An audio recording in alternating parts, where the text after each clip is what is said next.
Kelahiran Yesus, saudaraku, menandai satu era yang baru sudah dimulai. Kelahiran Yesus, ketika dia datang ke dunia ini, saudaraku, dia bawa anugerahnya. Dan secara khusus di momen Natal ini, saudara, favor to flourish. Anugerah untuk berkembang. Kata flourish sendiri, saudaraku, berbicara tentang berkembang, mekar. Ada orang-orang di tempat ini yang hidupnya tidak lagi layu. Saya nggak dengar kata amin loh dari tempat ini. Ada orang-orang di sini yang hidupnya tidak lagi kering. Ada orang-orang di tempat ini yang tidak lagi stuck. Engkau akan bertumbuh, engkau akan berkembang. Ada peningkatan. Sekali lagi tepuk tangannya boleh yang paling meriah buat Yesus Tuhan kita. Kalau kemarin saudara kita sudah belajar ya, dari kehidupan si kurma kecil. Berapa banyak dari saudara di tempat ini yang kemarin hadir dan mengikuti Christmas Eve, boleh lambaikan tangan saudara. Kita kasih tepuk tangan saudaraku.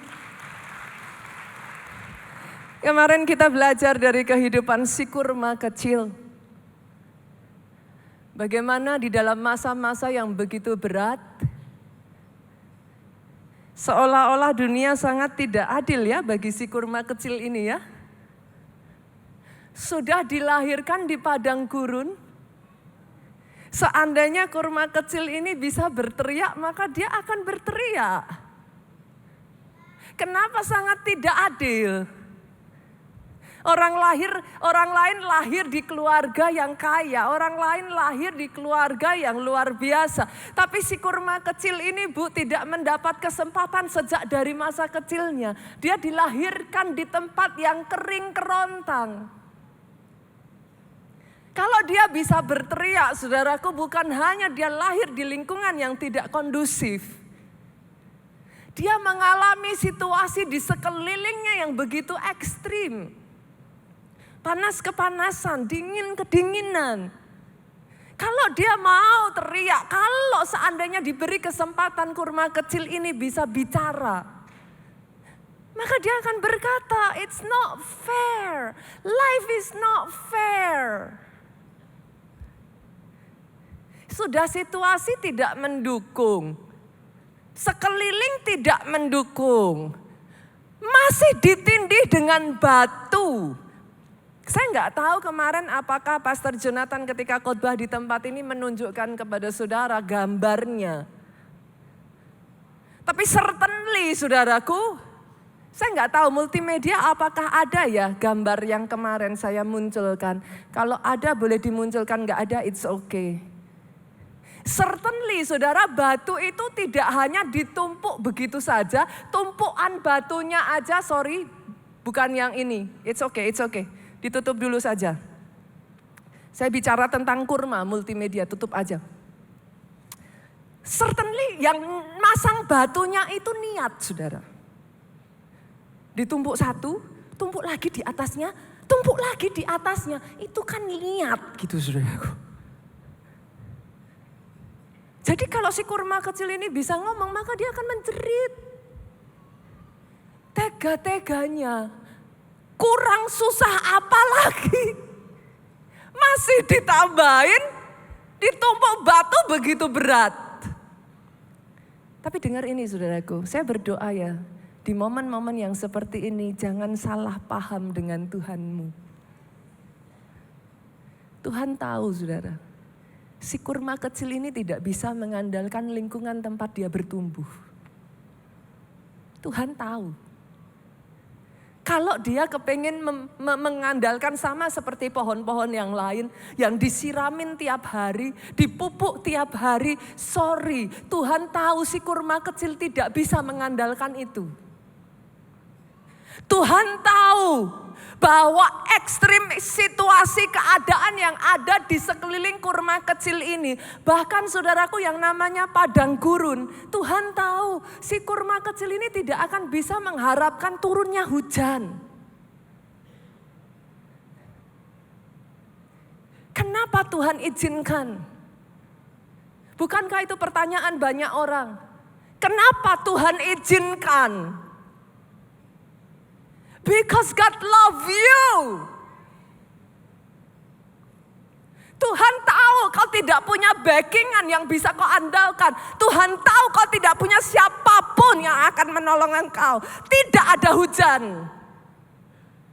Justru karena itulah si kurma kecil ini dipaksa, mungkin bukan keinginannya, tapi dia dipaksa menjulurkan akarnya ke bawah. Dia dipaksa menjulurkan akar-akar ketahanannya, akar-akar kesabarannya, akar-akar tidak mudah putus asanya. Tahukah saudara kenapa? Karena di momen itulah si kurma kecil akan menemukan sumber mata air bawah tanah yang tidak akan pernah kering. Engkau boleh tidak memiliki keluarga yang bisa mendukung engkau. Engkau boleh tidak memiliki backing yang bisa menghandle hidupmu. Engkau boleh tidak punya orang yang bisa memodali engkau, saudaraku. Sama seperti si kurma kecil ini, dia gak punya siapapun. Tidak akan ada orang yang datang menolong dia. Itu sebabnya dia harus menjulurkan akarnya sampai dia jumpa dengan sumber air bawah tanah. Dialah Yesus Kristus Tuhan. Di momen kesepianmu, di momen gelap dalam hidupmu, engkau dipaksa, saudaraku. Itulah momen di mana kau mencari Tuhan. Itulah momen di mana kau mencari sumber air bawah tanah itu. Tapi sekali kau menemukannya, Yesus berkata, hidupmu tidak akan pernah kering lagi. Engkau tidak akan haus lagi. Sekali kau menemukannya, dia menjadi sari makanan, sumber sukacitamu, sumber kekuatanmu. Dan tanpa disadari oleh si kurma kecil ini, batu yang menghalangi keberhasilannya. Dia mungkin melihat orang di kiri kanannya dan berkata, kapan aku nongol ya? Seolah-olah kayak aku sudah terlambat, aku sudah tertinggal. Kapan giliranku?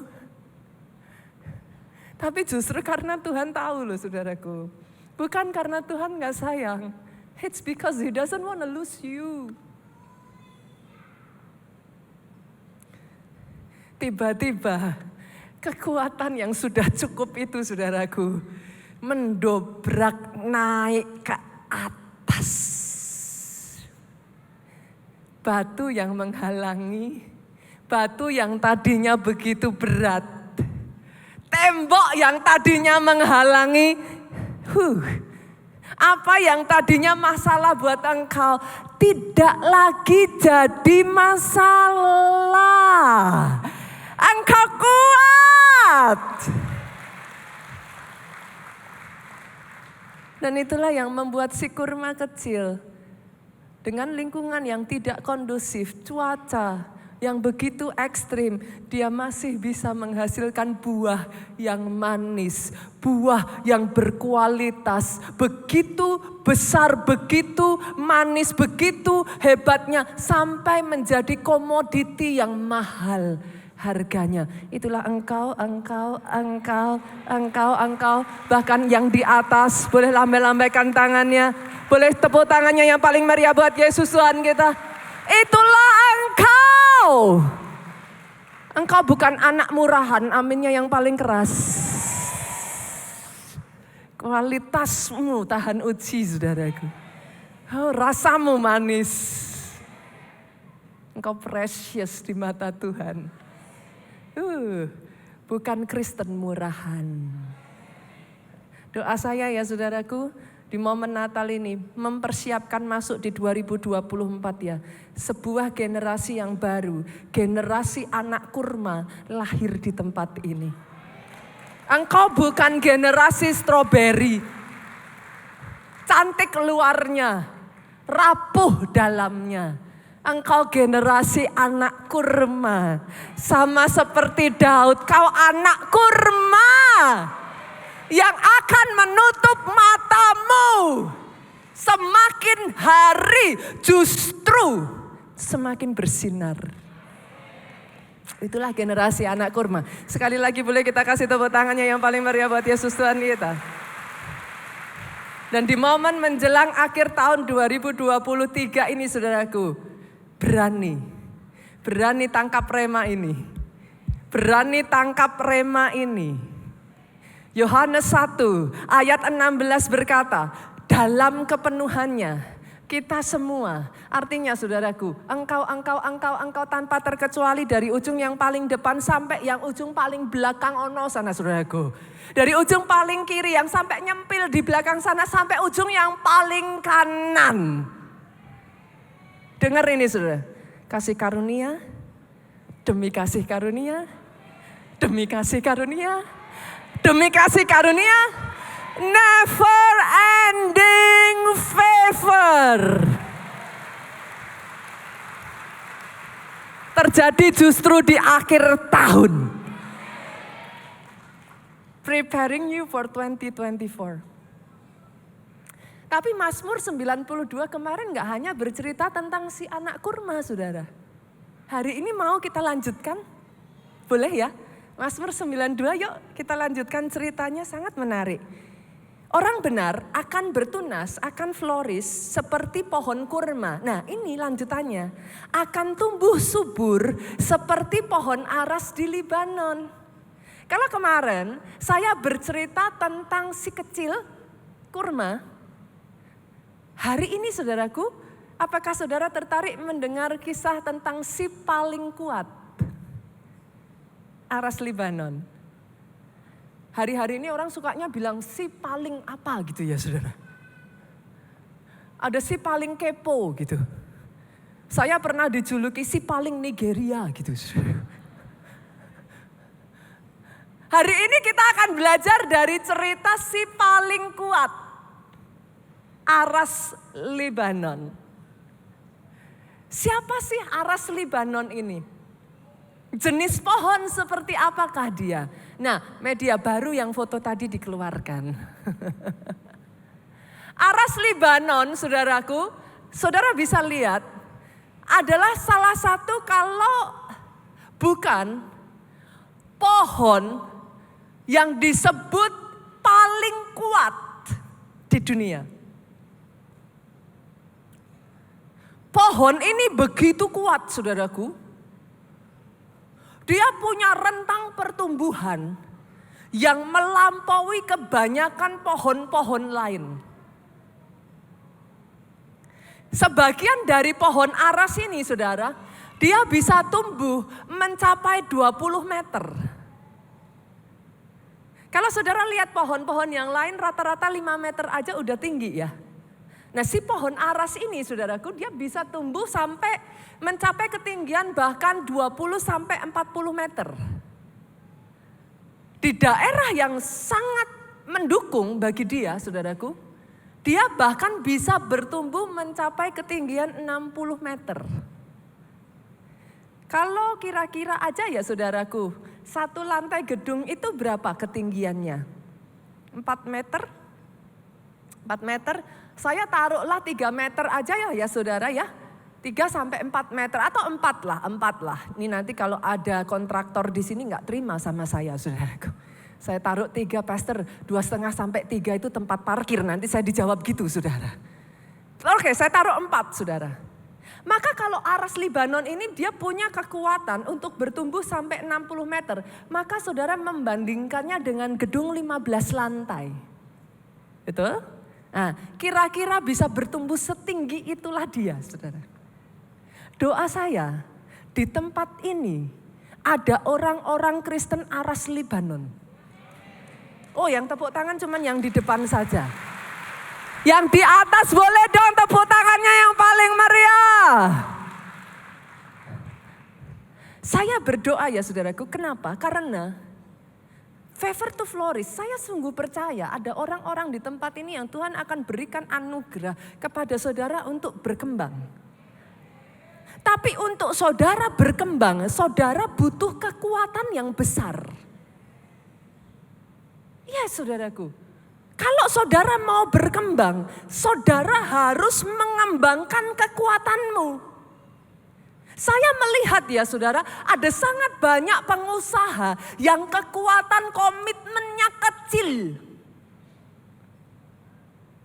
Baru memulai sesuatu, baru merintis, belum apa-apa sudah ngomong, kayaknya nggak bisa. Saya ganti yang lain aja. Nanti ganti yang lain lagi, baru juga sebentar, baru berjuang berat sedikit, kayaknya nggak bisa. Kekuatan komitmennya terlalu kecil. Sehingga nggak bisa dibawa besar. Berapa banyak saudaraku, saya melihat ada keluarga-keluarga yang kekuatan kasihnya terlalu kecil, Pak.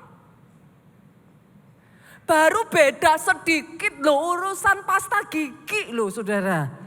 Cuman yang satu dipenyet-penyet, yang satu langsung dibuang, cuman gitu aja. Baru beda sedikit urusan AC. Yang satu maunya dingin, yang satu maunya panas kan gitu saudaraku. Langsung sudah ngomongnya, kayaknya kita gak cocok lagi. Sekarang saya udah dingin, gak ada feeling lagi sama kamu. Gimana sih saudaraku? Sehingga akhirnya pernikahannya tidak bisa berkembang. Gak bisa kuat.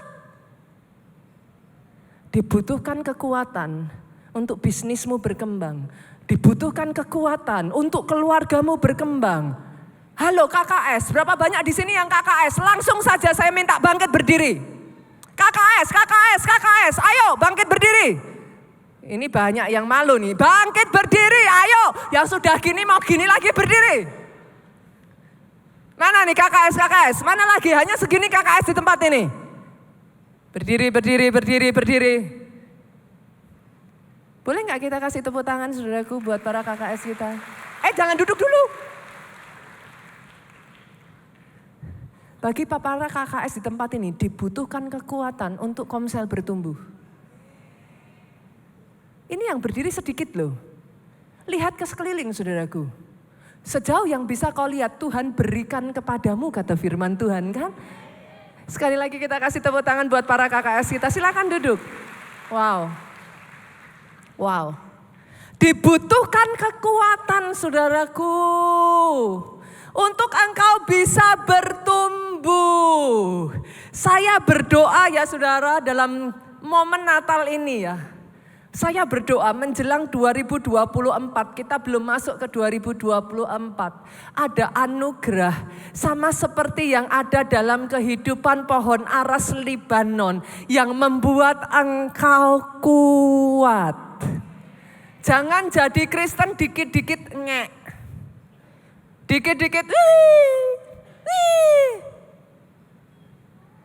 Tapi dari tempat ini muncul bangkit orang Kristen, generasi Kristen yang kekuatannya sama seperti aras Libanon. Orang lain hanya bisa bertumbuh 5 meter, engkau 10 meter, engkau 20 meter, engkau 40 meter, engkau 60 meter.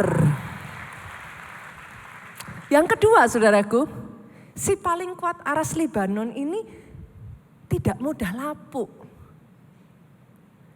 Dia itu punya karakteristik yang kokoh. Dia nggak lapuk. Itu sebabnya dia adalah kayu yang paling bagus untuk dibuat kapal, saudara. Bahkan aras Libanon ini dipakai, Raja Salomo membangun bait kudus. Bait Allah Salomo, saudara. Karena saudara bisa melihat, kayunya nggak lapuk. Saya tuh berjumpa dengan orang-orang ya saudara, luarnya kelihatan cantik, luarnya kelihatan hebat, tapi sayang loh, dalamnya lapuk loh. dalamnya enggak kokoh loh. Berapa banyak perusahaan kelihatannya hebat, tapi dalamnya lapuk. Akhirnya saudaraku, dia cepat naik, tapi enggak tahan lama di atas, dia turun lagi. Kenapa? Karena lapuk, hancur, dalamnya enggak kokoh. Momen 2023 akhir ini ya saudaraku, saya berdoa ya, bangun kekuatan dalammu. Yuk evaluasi yuk. Bangun kekuatan dalammu. Jujur terhadap dirimu sendiri. Coba perhatikan saudaraku. Bangun kekuatan dalam bisnismu. Cek lagi seperti apa kekuatan dalamnya. Apakah bisnis saudara hanya mengandalkan saudara? Kalau enggak ada saudara, kalau enggak ditungguin saudara, kalau bukan saudara yang jualan, enggak laku. Enggak ada yang datang, orang enggak mau. Terbatas saudaraku, dia rapuh. Tapi hari ini, di momen ini, justru saudara membenahi kembali. Sehingga sama seperti aras Libanon, hidupmu tidak rapuh, hidupmu kokoh. Yang ketiga saudara, aras Libanon ini punya satu ciri khas yang sangat menarik sekali. Bukan hanya dia tidak rapuh saudaraku, tapi ajaibnya pohon ini semakin tua semakin kuat.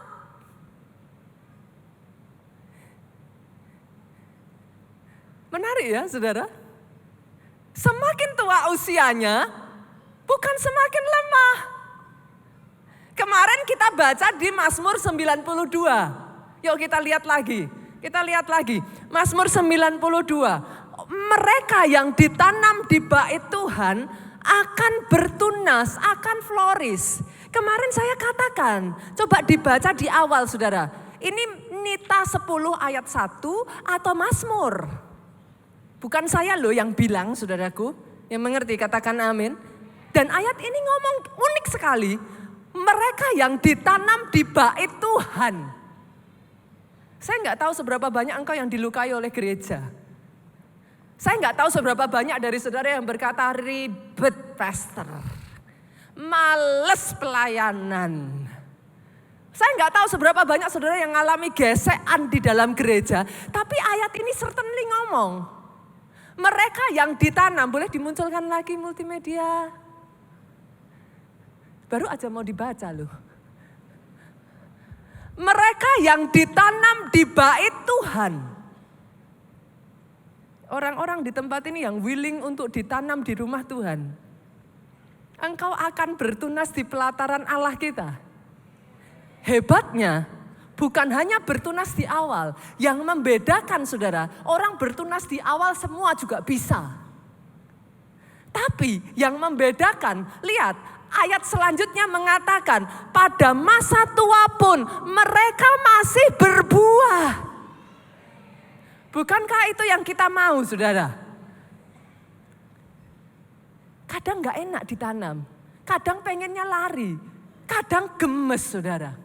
Tapi orang-orang yang ditanam di bait Allah, ini bukan Nita 10 ayat 1, sekali lagi saya katakan saudaraku.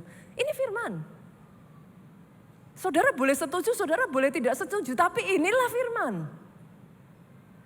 Ketika kau ditanam di bait Allah, sampai pada masa tuamu, engkau masih berbuah. Apakah buahnya jadi lisut? Enggak. Sampai tua pun, saya kemarin sampai ngomong kok saudara. Justru dikatakan di sini buahnya jadi gemuk dan seger. Seger itu flourish. Buahnya floris, buahnya gemuk. Kalau zaman sekarang saudara sebut gemoy. Orang yang ditanam di bait Allah sampai masa tuanya buahnya gemoy-gemoy. Oh aminnya boleh yang paling keras. Tepuk tangannya boleh yang paling meriah. Come on pick. Aras Libanon semakin tua, semakin kuat. Itulah yang terjadi dalam kehidupan Kaleb. Boleh kita buka yuk, Yosua, kita lihat. Pasalnya yang ke-14, ayatnya yang ke-10 sampai 13. Yosua 14 ayat yang ke-10 sampai 13. Jadi sekarang, sesungguhnya Tuhan telah memelihara hidupku. Ini hebatnya Kaleb, saudara. Seperti yang dijanjikannya. Kini sudah 45 tahun lamanya. Sejak diucapkan Tuhan firman itu kepada Musa. Dan selama itu orang Israel mengembara di padang gurun. Saya tuh bisa merasakan yang dirasakan Kaleb loh, saudaraku. Kaleb tuh ngomong apa tuh, saudara? 45 tahun aku makan janji.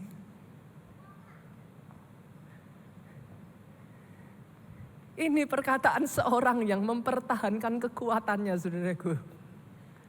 45 tahun sejak janji itu diberikan. Ada di sini yang baru setahun sudah ngomong, Pastor, kapan? Mana katanya, pendeta bilangnya apa? Mana? Ini loh saudaraku, saudara bisa ngerasain bobot perkataan Kaleb gak? 45 tahun. Selama itu orang Israel mengembara di padang gurun, itu bahasa halus saudaraku. Dengan kata lain Kaleb itu ngomong 45 tahun. Aku cuman muter-muter masalah.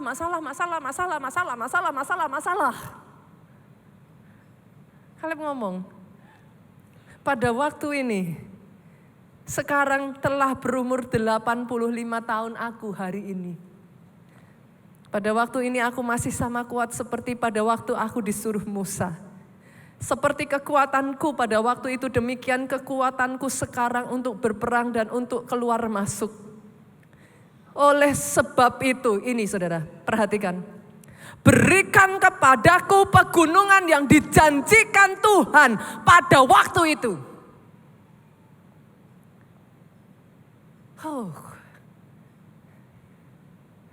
Ada orang-orang di tempat ini yang Tuhan mau kasih kau Hebron. Tapi untuk kau dapat Hebron dibutuhkan kekuatan, saudaraku. Bukan hanya kekuatan untuk bertumbuh. Karena ada orang-orang sampai di usia tertentu jawabannya gini, aku tuh ya kayak gini. Kalau mau ya sudah, enggak mau ya sudah. Mau gimana lagi, memang kayak gini. Pernah dengar kata-kata itu? Dibutuhkan kekuatan untuk bertumbuh. Kekuatan untuk kau bisa berubah. Kekuatan untuk engkau bisa beradaptasi. Kekuatan untuk engkau bisa keluar dari zona nyamanmu. Yang mengerti katakan amin. Saya baca ayat ini ya saudaraku. Hati saya berdetak. 45 tahun Kaleb makan janji. Hatinya gak pahit. Dia anak kurma saudaraku. Hatinya gak pahit. Tapi dia ngomong, 45 tahun loh, aku cuman puter-puter 45 tahun loh, yang aku dapatkan dari janji itu hanya masalah. Hari ini usiaku sudah 85 tahun. Tapi dia ngomong, aku masih sama kuat. Berikan aku tanah yang dijanjikan Musa. Ada di tempat ini engkau orang-orang yang sudah melupakan janji Tuhan atas hidupmu. Engkau kompromi, engkau merasa mana, gak kunjung datang. Akhirnya engkau berkata, mungkin memang bukan bagianku. Saya berdoa jenis orang Kristen yang lahir ya saudaraku dari keluarga Allah adalah orang Kristen Kaleb. Orang Kristen Aras Libanon yang berani berkata kepada Tuhannya, I've waited, aku menanti, aku tidak menjadi pahit. Aku masih menunggu.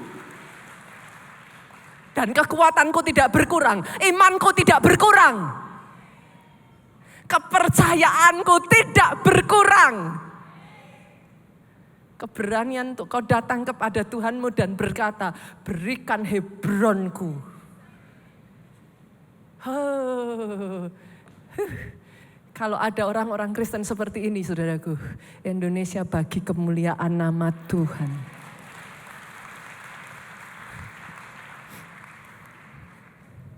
Saya berdoa ya saudaraku, jenis kekristenan yang ada di tempat ini adalah kekristenan Kaleb yang semakin tua, semakin kuat. Karena jujur Pak, ada orang-orang, bahkan firman berkata, yang terdahulu akan jadi yang terkemudian. Ngeri toh saudara. Kau lama jadi orang Kristen, tapi setelah sekian lama kau jadi orang Kristen, kau pahit, kau apatis. Apimu tidak lagi menyala. Setelah sekian lama kau jadi orang Kristen saudaraku, semakin tua, kekuatanmu semakin pudar. Sehingga bahkan ketika tiba waktunya janji itu akan diberikan, banyak orang sudah berkata, sudahlah Tuhan, kayak gini aja sudah cukup. Come on, yang Tuhan mau berikan atas hidupmu besar. Besar. Hebron. Yang di dalamnya Pak, didiami raksasa. Adakah orang-orang di sini yang bisa melihat? Saya tuh dapat pemahaman yang baru saudaraku. Sekarang saya melihat dengan cara yang berbeda. Karena firman itu ngomong, apa yang kau lihat kuberikan kepadamu. Bukankah Tuhan yang empunya langit dan bumi, bukankah bumi itu adalah pijaan kakinya? Apa yang Tuhan tidak punya? Masalahnya bukan apa yang Tuhan mau kasih, masalahnya kau bisa ngelihat enggak? Bukan hanya doa minta-minta Tuhan tolong kabulkan, Tuhan tolong kabulkan. No. Gain your strength. Perkuat manusia rohmu. Pertebal imanmu saudaraku. Sampai di satu titik iman itu yang membuat engkau bisa mengambil alih loh. Seberapa yang kau lihat Tuhan ngomong, ku berikan kepadamu. Kaleb menunggu 45 tahun Pak. Tapi dia masih melihat Hebron. Pada saat dia berkata, berikan Hebron kepadaku. Dia berikan. Yosua memberkati Kaleb. Hebron sampai detik hari ini masih menjadi warisan Kaleb.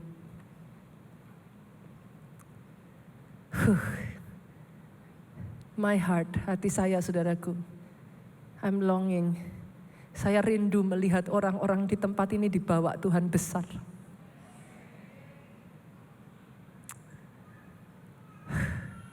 Karena Tuhan punya rencana yang besar. Tuhan punya warisan yang besar. Seberapa kau bisa lihat, ku berikan kepadamu. Sebabnya firman berkata, kalau matamu terang, teranglah seluruh tubuh. Kalau matamu gelap, gelaplah seluruh tubuh. Apa yang kau lihat dari 2024? Certainly sorry ya saudara, saya melihat opportunity, saya lihat kesempatan. Sorry, saya nggak tahu orang lain lihat apa. Karena kalau kau melihat gelap, be it unto you according to your word. Nggak salah. Bagi orang yang melihat 2024 gelap, nggak salah. Tapi keluarga Allah, saya berdoa engkau melihat 2024 tahun kesempatan, tahun pelipat gandaan, tahun multiplikasi, tahun yang terang. Dijadikan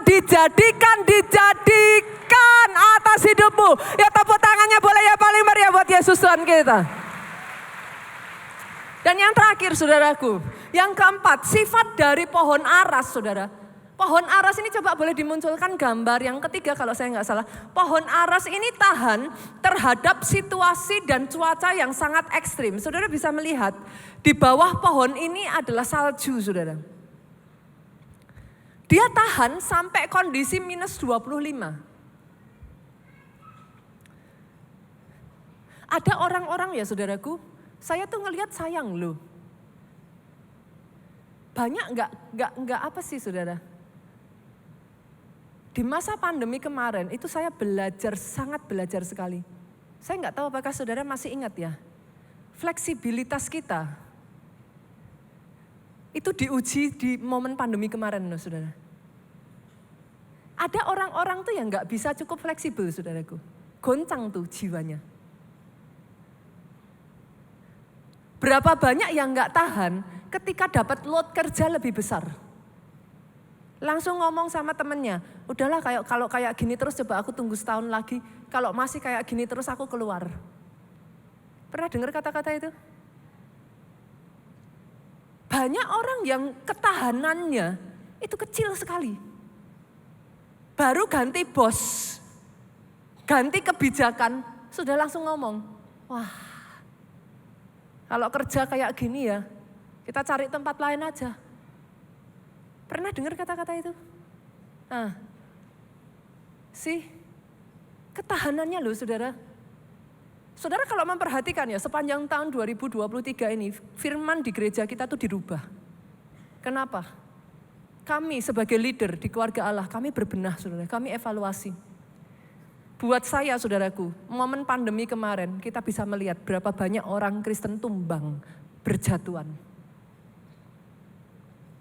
Gereja harus mulai bangkit, mempersiapkan timnya, mempersiapkan orang-orangnya. Sorry Ton, saya bilang terakhir tapi masih lama. Saya kasihan aja saudara, nanti kalau di sini saya happy sih.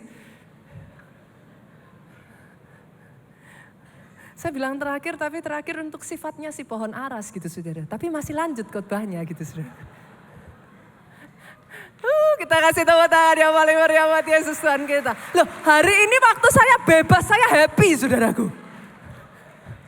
Ini ibadah pertama dan terakhir hari ini. Setelah ini kalau saudara mau lanjut ke Soho saudara, Pak Pastor Jonathan khotbah di sana, saudara bisa lanjut. Tapi hari ini saya happy saudara, saya punya waktu panjang gitu. Saya tuh berdoa ya saudara, ketahanan saudara itu bisa cukup kuat. Menghadapi bos seperti apapun, engkau pegang visinya. Harus tahu visinya. Banyak orang sukanya hanya menyesuaikan tempat kerjanya aja. Kalau enggak lagi nyaman ya saya keluar. Tapi enggak punya visinya, kenapa kerja di situ? Ini saya berbicara untuk profesional muda ya, saudaraku.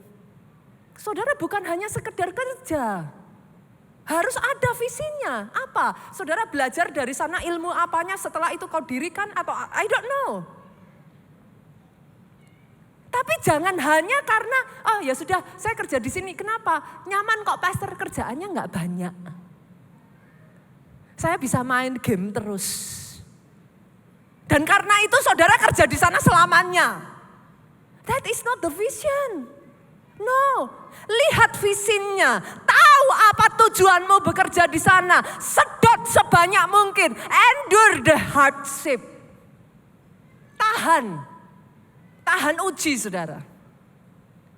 Itu sebabnya saudaraku, pohon aras Libanon itu menjadi salah satu pohon yang bahkan kalau saudara nanti cari di Google, dia disebut quote-quote ya saudara, magical. Kata magical ini maksudnya gimana sih saudara? Ajaib. Bolehkah saya berkata ini? Akan ada orang-orang di sini yang dalam kehidupanmu, orang lihat engkau, orang berkata, kok ajaib ya? Kok ajaib ya? Orang lain tunggu 10 tahun sampai dipromosikan, engkau baru masuk 1 tahun, ada favor udah promosi demi promosi demi promosi.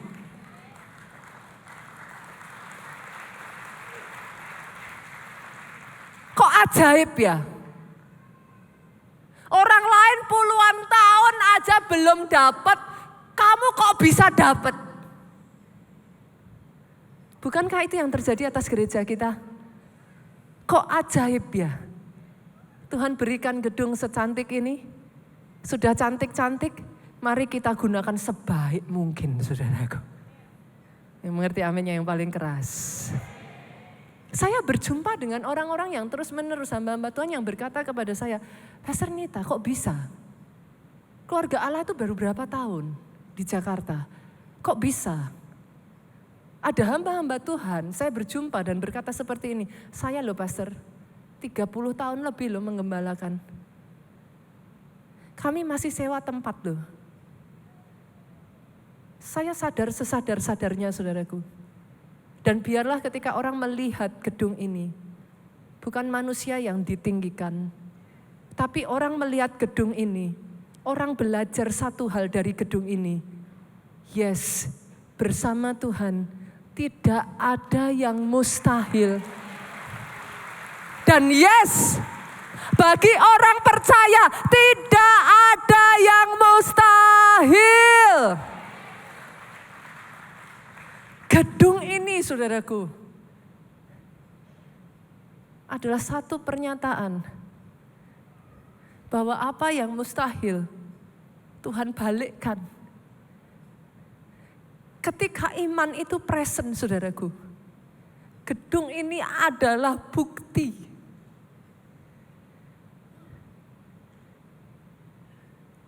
Iman itu melahirkan keajaiban, iman itu melahirkan mujizat, iman itu melahirkan jawaban doa atas kehidupanmu. Pertanyaannya, Pastor, kenapa saya harus kuat seperti pohon aras Libanon? Kenapa, Pastor? Memangnya buat apa? Yang pertama, saudara, karena Tuhan mau memakai saudara jadi alatnya Tuhan. Tuhan itu nyari, saudara. Kenapa pohon aras Libanon kalau cuman bikinnya gubuk? Enggak butuh aras Libanon. Gubuk saudara boleh kok bangun pakai jerami bahkan. Perkara angin nanti datang dia terbang saudaraku, I don't know gitu. Tapi bisa dibangun pakai jerami. Saudara pernah lihat kan gubuk yang dibangun pakai jerami? Bisa. Tapi saudaraku dibutuhkan pohon aras untuk membangun istana semegah istana Salomo. Ada orang-orang di tempat ini yang Tuhan mau pakai untuk jadi alatnya Tuhan untuk perkara besar. Kalau hari-hari ini kau dipersiapkan Tuhan, diizinkan ngalami seperti si kurma kecil, bersyukur saudara. Karena momen itu gak pernah bisa dibeli. You cannot fake that kind of moment saudaraku. Saudara tuh gak bisa bahkan di dalam keadaan yang baik ya saudaraku, pretending untuk ngalami momen susah gitu. Jadi kalau sampai saudara hari-hari ini diizinkan ngalami momen-momen itu, bersyukur. Dan izinkan saya memberikan satu pesan ini, jangan salah tangkap rencana Tuhan. Yang dia mau sampai engkau bisa akarmu menembus sampai ke sumber mata air bawah tanah itu. Sekali kau temukan itu ya saudaraku, mau cuaca baik, mau cuaca buruk. Mau sekelilingmu keadaannya baik, keadaan buruk. Mau orang di sekelilingmu dukung atau enggak dukung, it doesn't matter. Mau orang lain masih ikut Tuhan atau meninggalkan Tuhan, mau orang lain pelayanan atau sudah meninggalkan pelayanan, engkau tidak dipengaruhi mereka semua. Saya bisa melihat orang-orang yang akarnya sudah sampai ketemu mata air bawah tanah ya, kokoh saudara. Kokoh, hidupnya kokoh. Dia tuh gak gampang swing kanan, dia gak gampang swing kiri. Dia dengar berita-berita buruk dan menertawakan berita buruk saudara. Kenapa? Imannya fix. Dia sudah melihat visinya Tuhan atas hidupnya. Imannya fix. Bahkan gak goyang, dikasih gak dikasih, dikasih gak dikasih. Nanti gimana? Gak goyang. Imannya fix. Dan orang-orang yang seperti ini Tuhan bisa pakai jadi alatnya untuk mengerjakan perkara besar. Orang Kristen yang masih baperan saudaraku. Sorry ya saudara, sorry loh. Saudara boleh datang di tempat ini dalam keadaan baperan, tapi jangan selamanya jadi baperan saudaraku. Betul. Bukan apa-apa. Kalau saudara terus ada di dalam keadaan yang swing kanan dan swing kiri, mengikuti perasaanmu, mengikuti pikiran, mengikuti kehendak. Gak bisa saudara. Orang benar hidup oleh iman. Iman nggak perlu bukti. Saya berkali-kali ngomong ini, tapi banyak orang bilang amin. Tapi pada saat itu dialami, dia masih minta bukti. Selalu itu yang dikatakan. Kenyataannya pastor di depan mata yang saya lihat, iman nggak butuh bukti. Iman adalah bukti. Iman itu bukti, saudara. I don't know how to explain this. Tapi ada orang-orang, justru engkau dibentuk jadi kuat. Karena Tuhan mau pakai engkau untuk perkara besar. Dia tahu, saudaraku, kalau engkau enggak kuat, di tengah jalan engkau pasti akan jatuh. Apa yang tadinya dimaksudkan untuk kebaikan, malah menghancurkan engkau. Dia enggak mau itu. Dan yang kedua, saudara, karena Tuhan mau, engkau bisa menerima apa yang Tuhan sediakan. Saya baca ayatnya ya, saudara. Yesaya 37 ayat yang ketiga. Yesaya 37 ayat yang ketiga ngomong gini, berkatalah mereka kepadanya, beginilah kata Hizkia, hari ini hari kesesakan, hari hukuman dan penistaan. Dengar ini, saudara, sebab kenapa disebut hari seperti itu? Sebab sudah datang waktunya untuk melahirkan anak, tetapi tidak ada kekuatan untuk melahirkannya. Maksudnya gimana? Dalam bahasa Inggrisnya dikatakan ini, but the mother lack the strength to push it through. Harusnya janji Tuhan itu sudah dikasih kepada saudara. Harusnya bayi itu sudah waktunya lahir. Tapi the mother lack of strength to push it. Gak punya kekuatan untuk mendorong sampai jadi. Jadi kuat, saudara. Kita gak mau jadi orang Kristen yang cuman kayak gini nih loh, saudara. Nunggu pasif terus gini, mana lah gak dikasih kok sama Tuhan. Aku udah berdoa, aku udah berpuasa. No, rebut, saudara. Kalau itu bagianmu rebut, ambil dengan paksa. Loh pastor kok ngajarinya gitu? Iya, karena musuh gak akan memberikan seenak itu kepada saudara. Bukan Tuhan gak sayang, bukan Tuhan gak menepati janji. Tapi musuh akan terus menghalangi kalau saudara gak rebut dengan paksa. Untuk saudara bisa merebut dengan paksa, kau butuh kekuatan. Bangun tuh kehidupan doamu. Baca firman. Baca firman. Baca firman. Baca firman. Tahu gak, saudara, kenapa banyak orang Kristen akhir zaman goyah? Banyak orang Kristen sekarang gak pernah baca firman. Gak tahu kebenarannya, dengar dari YouTube ini, dengar dari Instagram ini, goyah. Halo, maafkan saya, saudaraku. Maafkan saya. Engkau harus baca firman. Engkau harus belajar kebenaran firman. Ada sebagian orang tanya sama saya kayak gini, pastor, bukankah kalau aku di dalammu, engkau di dalamku, apa saja yang aku minta kau berikan? Kok tak enak, saudara?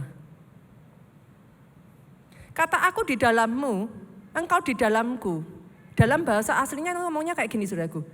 Aku di dalammu, engkau di dalamku, apa saja yang kau minta, yang ku kehendaki, ku berikan kepadamu. Jangan main-main menggunakan ayat itu kalau saudara baca firman aja enggak. Bagaimana saudara bisa berada di dalam dia? Engkau enggak tahu kok apa yang jadi kehendaknya. Kalau kau hanya asal minta, yang jadi keinginan hatimu bukan itu yang dikabulkan. Tapi kau harus tahu apa maksud hatinya Tuhan. Kalau toh dia bawa engkau besar, dia berkati engkau, apa maksudnya Tuhan? Ya mengerti aminnya yang paling keras. Firman hari ini dalam, saudara. Tapi saya berdoa keluarga Allah, kau sanggup untuk terima itu. Engkau siap terima itu. Senggol kiri kanan yuk, beneran saudara, baca Alkitab. Saya tuh kadang kalau udah jengkel ya saudaraku, udah jangan disenggol deh, injek aja deh kakinya. Karena kalau saudara nggak punya kekuatan firman itu, gimana kau mau bertumbuh? Nggak bisa loh saudara, nggak bisa. Kau mau mengamin-amini juga nggak bisa, bukan begitu caranya. Bukan sugesti. Jadi saudara bukan bilang yang jadi. Ya kok nggak jadi gitu. Bukan, it doesn't work like that. Itu muncul dari pemahamanmu ketika firman itu diremakan, dia terbuka. Saudara itu tiba-tiba kayak, oh yes I see, aku bisa ngelihat nih. The moment saudara itu ngomong, I see, now I know the way. Itu seperti kayak tak, terjadi saudara. Itu tuh bukan untung-untungan. Tapi jadilah generasi pembaca firman yang kokoh. Jadilah generasi pelaku firman yang kokoh. Boleh enggak kita rubah yuk? Setiap kali saudara datang ibadah seperti ini, bawa catatan, mau di handphone saudara boleh. Bawa to go. Artinya apa? Dari firman yang kau dengar ini, apa yang akan kau aplikasikan dan kau lakukan? Kita rubah yuk. Karena kalau enggak, nanti di depan saudara ditanya, tadi firmannya apa? Pokoknya aku dapat. Tadi ibadahnya hebat, aku dapat. Lah firmannya apa? Pokoknya aku dapat. Tapi lupa apa firmannya. Saudara mengerti yang saya maksudkan? Boleh enggak setiap kali datang gini ya saudara, terserah mau di handphone saudara asal jangan tersesat aja ke IG, ke selfie, kemana gitu saudaraku. Mau di handphone boleh, mau saudara bawa kertas boleh. Selalu bawa to go. Catat, nanti pulang, apa yang aku lakukan? Tulis saudara, kalau enggak saya jamin, percuma. Karena fungsinya itu bukan kita ngerayain Natal gini padat tempatnya, kita happy, no. Fungsinya saudara datang di tempat ini ya saudaraku, rohmu bertumbuh. Itulah gereja. Sorry ya, gereja itu boleh karpetnya bagus, AC-nya mewah, fasilitasnya bagus ya. Tapi gereja yang utama, engkau datang ke sini bukan lihat entertainment. Engkau datang ke sini, rohmu harus tumbuh. Ketika rohmu tumbuh, you gain strength. Kuat nih. Strength after strength, saudara jadi kayak Kaleb. Dari Hebron, saudara mau ngambil alih satu tempat lagi. Nanti kan saudaraku, 2024 akan ada kejutan baru lagi di keluarga Allah. Saya aja sudah merinding saudara. Akhir tahun seperti ini saya sudah geleng-geleng kepala. Dan Tuhanmu adalah jenis Tuhan yang tidak pernah berhenti. Proyeknya selalu besar. Tapi kalau saudara terus-menerus ngomong, apa aku bisa ya? Apa aku kuat ya? Sejauh yang bisa dilihat matamu itu yang aku berikan, kata Tuhan. Kalau yang kau lihat adalah kayaknya aku enggak kuat deh. Kayaknya enggak bakalan bisa deh, lepas. Tuhan enggak apa-apa, itu lepas. Nanti dikasih orang lain. Saudara ngerti yang saya maksudkan? Sejauh yang dilihat matamu. Jadi bukan salah gimananya, enggak saudaraku. Tapi Tuhan ngomong, engkau bisa lihat yang mana? Yang kau bisa lihat itu, kalau kau bisa bilang, ini aku bisa nih. Aku akan menguasai pasar ini. Itu akan jadi. Akan dikasih. Jadi masalahnya itu bukan kayak dari Tuhan apa bukan dari Tuhan. Tuhan akan selalu memberikan yang terbaik buat saudara. Itu kehendaknya Tuhan. Enggak usah dipertanyakan. Ada satu orang datang ke saya dan mempertanyakan sesuatu yang sangat lucu sekali. Pastor, menurut Pastor, apakah kehendak Tuhan saya melayani?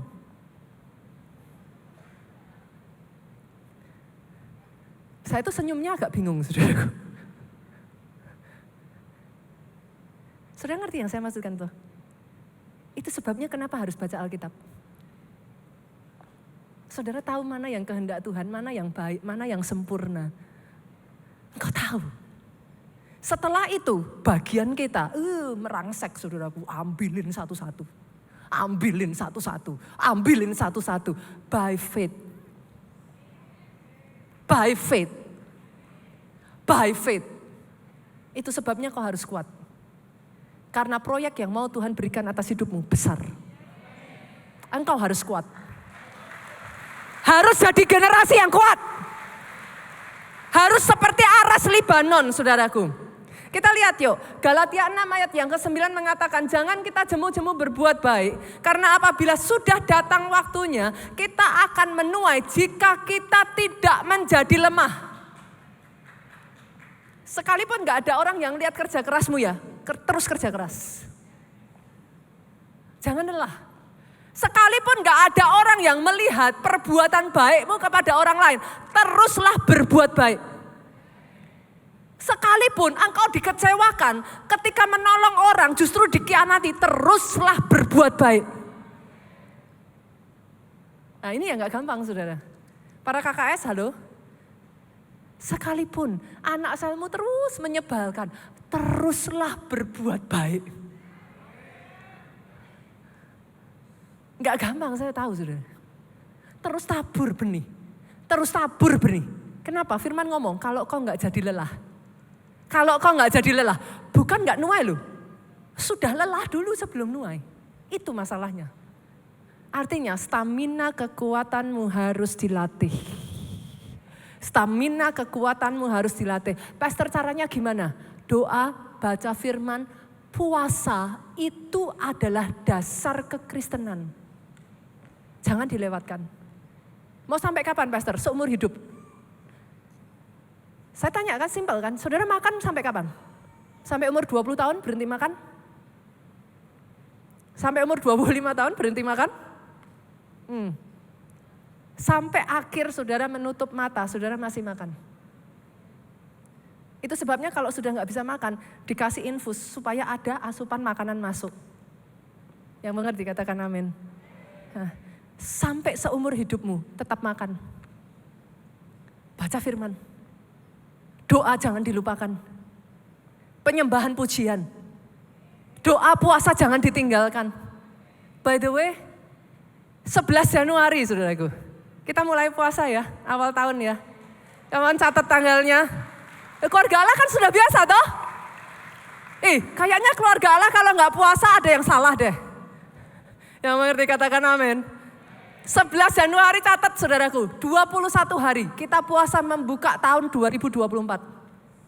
Persiapkan hati, saya sengaja ini belum diumumkan kan, saya sengaja sudah umumkan jauh-jauh hari, saudara well prepare. Saudara yang mau puasa lebih dari itu, mau mendahului juga boleh. Ada sebagian pastor nanti mulai tanggal 2 biasanya, tanggal 1 nanti dulu pastor, saya masih mau makan-makan keluarga dulu kan gitu. Ada yang mau mendahului boleh saudara, it's okay. Tapi tanggal 11 Januari, 21 hari kita akan membuka 2024 dengan puasa. Keluarga Allah boleh gak? Saya ajak yuk ikuti journey-nya yuk. Gereja ini bukan yang kayak saudara datang hari Minggu, buat saudara yang baru di tempat ini. Keluarga Allah itu bukan jenis gereja yang saudara datang dengar khotbah hahaha saudara pulang. Bukan saudara. Di tempat ini saudara ditempa. Di tempat ini saudara diajak masuk dalam sebuah journey.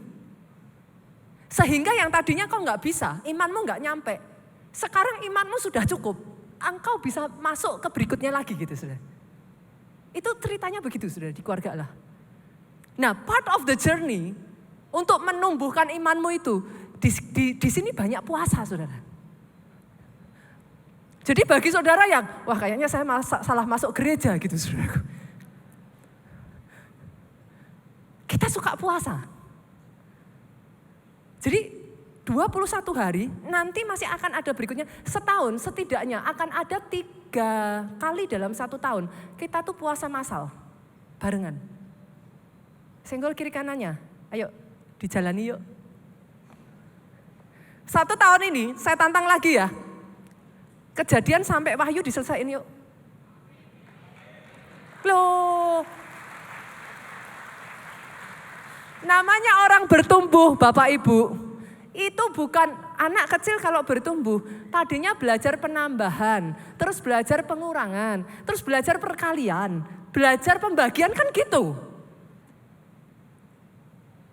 Tadinya baru bisa baca firman 1 pasal, ditambah jadi 2, ditambah jadi 3 kan gitu Bu. Tadinya hanya bisa doa 5 menit, gak apa-apa. Jadi 10 menit. Jadi 15 menit kita bangun Pondok Daud.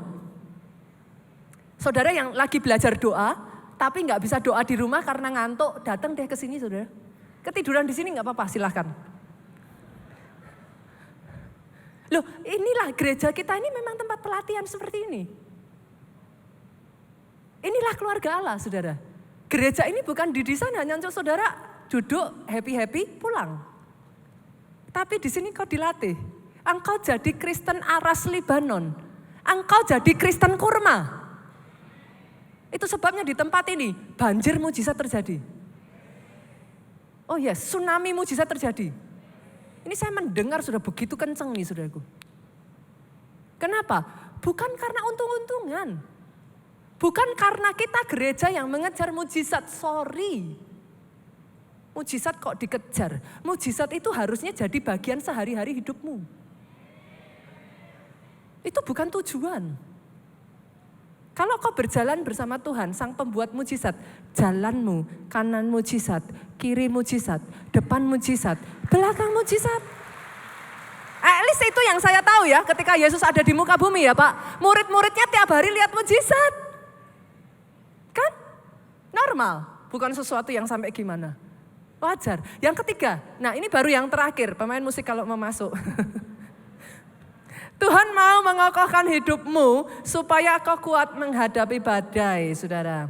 Yuk 2 Korintus pasalnya yang keempat ayat 7 sampai 9. Tetapi harta ini kami punyai dalam bejana tanah liat supaya nyata bahwa kekuatan yang melimpah-limpah itu berasal dari Allah. Amin. Bukan dari diri kami. Dalam segala hal kami ditindas namun tidak terjepit. Lihat ini sudah. Kami habis akal namun tidak putus asa. Nyenengin gak sih jadi orang Kristen kayak gini? Orang Kristen kayak gini loh yang paling iblis sebel saudara. Kami kehabisan akal tapi gak putus asa. Kami dianiaya tapi tidak ditinggalkan. Kami dihempaskan namun tidak binasa. Kita jadi orang Kristen yang menolak untuk menyerah. Menolak untuk menyerah. Diizinkan ngalami gak apa-apa. Tapi bilang sama musuh gak akan nyerah. Enggak akan jatuh, enggak akan mundur. Sekali Yesus tetap Yesus.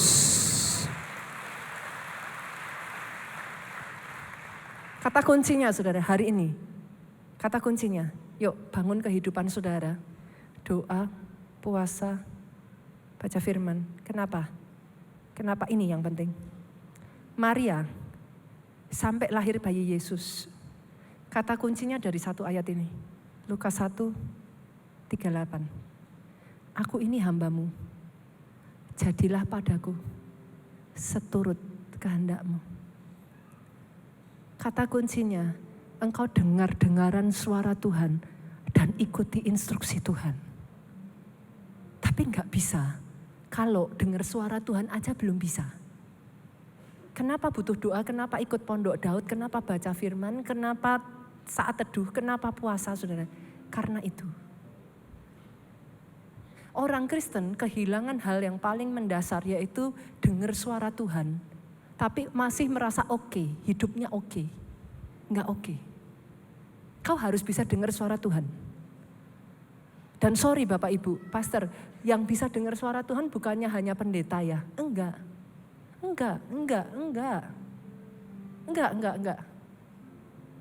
Sorry, semua dari kita harus bisa dengar suara Tuhan. Aminnya yang paling keras.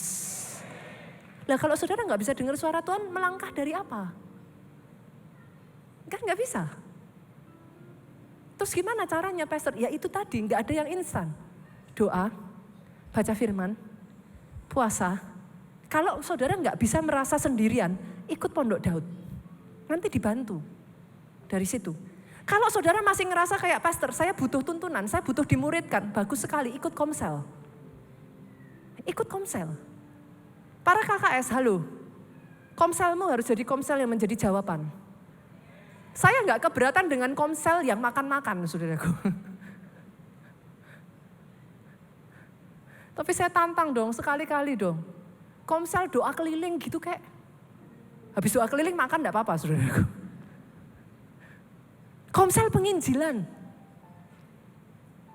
Komsel pembelajaran Alkitab. Som diselesaikan. Landasanmu kuat. Sebagian dari saudara lihat kiri kanan, wah kayaknya salah gereja ini. Tapi doa saya saudaraku, saya nggak minta yang lain kok. Saya cuma berharap. Saya paling sedih kalau lihat ada anak Tuhan, punya Tuhan yang besar. Tapi hidupnya remain sebagai orang yang kalah. Saya sedih Pak. Kalau lihat destiny yang harusnya besar, tapi nggak bisa. Saya pengen ngelihat saudara semua di tempat ini ya dibawa Tuhan besar. And once again, namanya dipermuliakan. Tepuk tangannya sekali lagi, bangkit berdiri. Aku punya Tuhan yang besar, yang telah berjanji.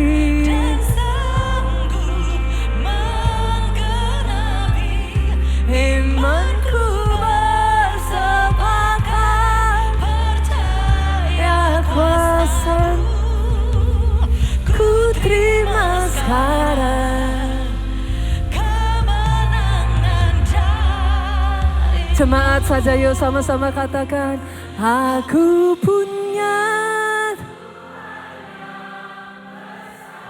Di momen Natal ini saudaraku, Dia sanggup menggenapi imanku bersepakat.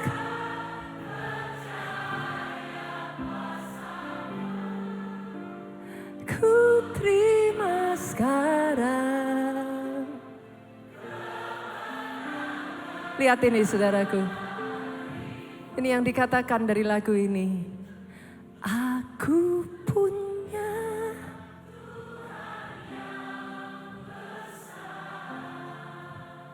Ketika Dia berjanji, Dia sanggup.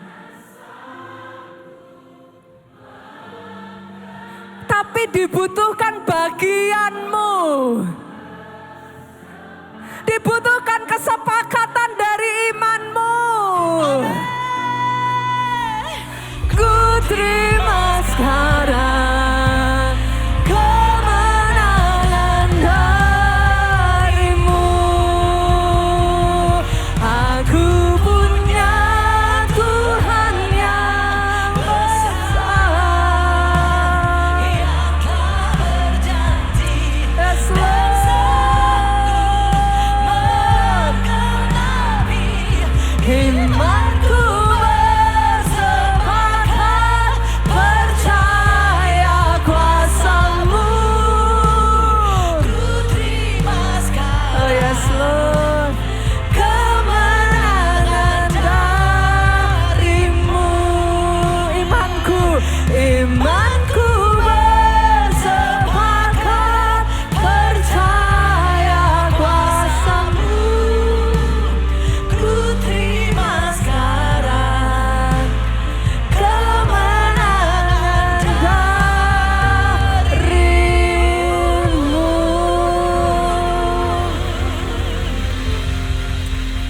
Firman-Mu berhenti disampaikan, tapi Kau terus mengerjakan karya-Mu dalam hidup kami. Momen Natal ini mengingatkan kami kembali, kami masuk era yang baru. Era anugerah, di mana anugerahnya dinyatakan dengan begitu besar. Kasih karunia demi kasih karunia, never ending favor. Era mujizat. Kami melihat keajaiban demi keajaiban demi keajaiban. Hari ini iman kami bersepakat Tuhan. Amin. Kami terima. Amin. Kemenangan yang dari Engkau. Di dalam satu nama-Mu Yesus Tuhan kami berdoa, kita sama-sama katakan amin.